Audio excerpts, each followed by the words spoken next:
Hello viewers, welcome back to my channel. আপনাদের সবাইকে স্বাগতম নাটোরে।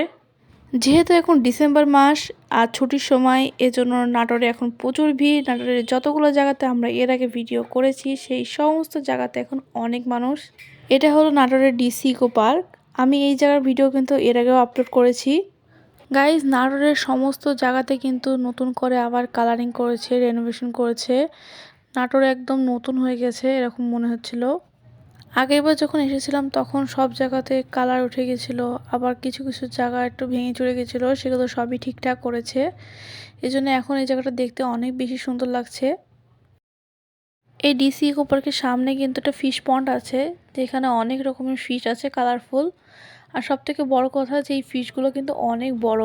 আমরা নর্মালি অ্যাকোরিয়ামে যে ফিশগুলো রাখি সেগুলো কিন্তু সাইজে ছোট হয়, বাট এগুলো অনেক বড় আর অনেক মোটা মোটা হয়ে গেছে।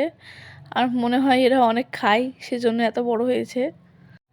এখানে সবাই মাছের মুড়ি বলে নর্মাল যে মুড়ি আমরা খেয়ে থাকি সেগুলো বিক্রি করছে, আর মাছ সেগুলো খাচ্ছেও অনেক মজা করে, আপনারা দেখতেই পাচ্ছেন। কিন্তু আমি নিজেও জানি না যে এটা কি মাছের জন্য উপযুক্ত নাকি, কারণ অনেক সময় মাছ খেয়ে জাতামাতা কোনো খাবার দিলে মাছ অসুস্থ হয়ে যায়, মারাও যেতে পারে। সেক্ষেত্রে আমি জানি না যে এটা মাছের খাবার আদৌ কিনা। এখানে একজন ঝালমুড়ি বিক্রি করছিল। লিটারালি এই ঝালমুড়িটা আমার কাছে অনেক ভালো লেগেছে, আমার খাওয়া বেস্ট ঝালমুড়ি। এই ঝালমুড়িতে বেশি কিছু দেওয়া ছিল তা না, কিন্তু ঝালমুড়ি যেই সসটা দেওয়া হয়, মানে যে ঝোলটা মাংসের মতো, ওই ঝোলটারই স্মেলটা অনেক বেশি ভালো ছিল। মানে টেস্টের দিক দিয়ে ওভারঅল এটা অনেক বেশি টেস্টি ছিল। আর এই ঝালমুড়িটার প্রাইসও একদম রিজনেবল, মাত্র 10 টাকায় ঝালমুড়িটা। আপনারা যদি ঝাল খেতে পছন্দ করেন তাহলে বেশি করে ঝাল অ্যাড করতে পারেন।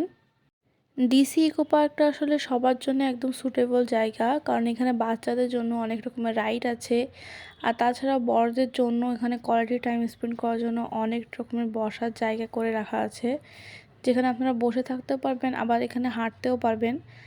আর এখানে সাইডে কিন্তু অনেক রকমের দোকান আছে, খেলনার টয়েসের দোকান সব। এখানে কিন্তু ক্লেও বিক্রি হচ্ছিল, আর তার সাথে বিভিন্ন রকমের স্টিকারও ছিল।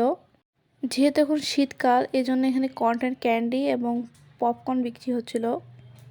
আপনারা পার্কের বাইরে বিভিন্ন ধরনের ফুড স্টল দেখতে পারবেন, সেখান থেকে আপনারা আপনাদের ইচ্ছা মতো খাবার কিনে খেতে পারবেন। নাটোরে যতগুলো পপুলার প্লেস আছে তার মধ্যে এটাও একটা। এজন্য আপনারা যদি নাটোর যান তাহলে এখানে ঘুরতে যেতে পারেন, আপনাদের অনেক ভালো লাগবে। আমি এর আগের ভিডিওতে এই জায়গাটা পুরো ডিটেলসে ঘুরে দেখিয়েছিলাম, কিন্তু যেহেতু এবার অনেক মানুষ, সেজন্য আমি ভিডিওটা ওইভাবে করতে পারিনি। তাও আমি চেষ্টা করছি আপনাদেরকে যতটুকু দেখানো যায়। আজকের মতো ভিডিওটা এখানেই শেষ করছি। নেক্সট ডে আবার দেখা হবে নতুন একটি ভিডিও নিয়ে।